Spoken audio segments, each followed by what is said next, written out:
La formation des éducateurs est essentielle pour transformer les idées en expériences et éveiller les potentiels plutôt que de simplement transmettre des doctrines. Assoiffée de connaissances, habituée à la recherche, Madame Monique Mozogo a compris que la formation est essentielle pour acquérir et actualiser les compétences garantissant l'adaptabilité face aux évolutions technologiques et économiques, d'où la création d'un centre de rééducation dénommé Motamo, situé au quartier Soutega, un établissement spécialisé qui prend en charge les enfants autistes de tout genre. Une initiative salvatrice pour ces parents qui ne savent plus à quel sens se vouer. Effectivement, nous allons à la 4e année, laquelle mon enfant est inscrite ici. Elle est arrivée ici avec un retard de langage, une agressivité, une absence d'interaction avec d'autres enfants dans la sociabilité, des troubles du comportement.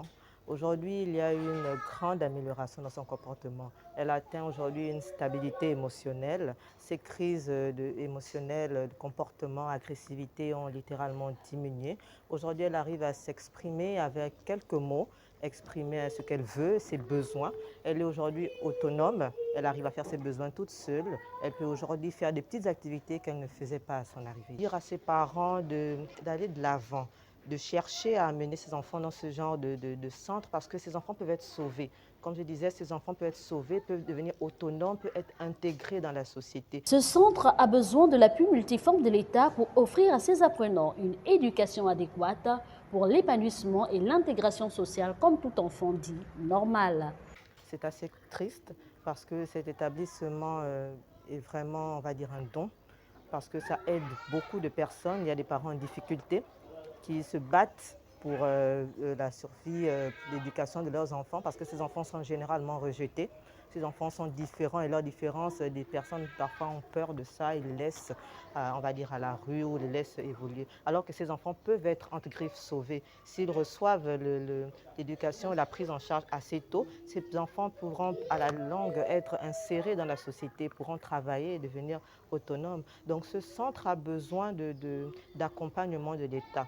Ils se battent comme ils peuvent avec les moyens qu'ils ont. Avec leur peu de moyens, ils ont pu faire beaucoup dans la vie de mon enfant. Imaginez avec le soutien de l'État, avec des apports en matériel, avec des éducateurs encore plus formés peut-être, imaginez ce qu'ils pourront faire. Si d'autres pays comme à l'international le font pour leurs enfants, alors pourquoi pas le Gabon pour les autres? Il faudrait déjà former plus d'enseignants spécialisés dans ce domaine au Gabon. Il faudrait augmenter le matériel. Il faudrait créer encore plus d'établissements, surtout en province. Madame Monique Mozogo, en sa qualité d'orthophoniste expérimentée, met tout en œuvre pour un accompagnement optimal non seulement pour les élèves, mais aussi pour les éducateurs. La qui est au centre de rééducation Motamo regroupe la déficience intellectuelle, c'est-à-dire les troubles cognitifs, les Asperger, c'est-à-dire les autistes légers, plus les autistes associés. Et lorsque ces enfants-là arrivent ils sont hyperactifs, des troubles de comportement, comme je le dis, on demande au neurologue de faire l'électroencéphalogramme, c'est un neurologue. On a l'ORL, le neurologue, qui doivent nous dire où sont les lésions, qu'est-ce qu'on peut faire. Donc, arrivé au centre de rééducation Motamo, j'ai dit, moi, je n'arrête pas de former les Gabonais et j'ai souvent des stagiaires. On avait signé une convention avec l'INFAS. À l'époque, les étudiants de l'INFAS venaient ici. Ils faisaient leur stage et c'est ici qu'ils venaient découvrir l'autisme, la paralysie cérébrale, la déficience intellectuelle, la trisomie. Je n'arrête pas de former. Et j'ai même des stagiaires, on a souvent des stagiaires qui viennent.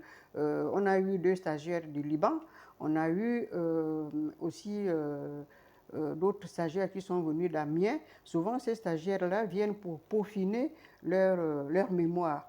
Et vous avez vu tout à l'heure qu'il y avait une stagiaire, on a signé aussi avec l'UOB, donc les stagiaires en psycholinguistique viennent aussi ici. Voici un bel exemple qui devrait faire école aux opérateurs économiques afin de soutenir cette initiative par des actions concrètes sur le terrain. Par ailleurs, la formation est un investissement stratégique pour le développement des compétences individuelles et la performance collective des entreprises, d'où l'encouragement à l'entrepreneuriat à l'échelle nationale.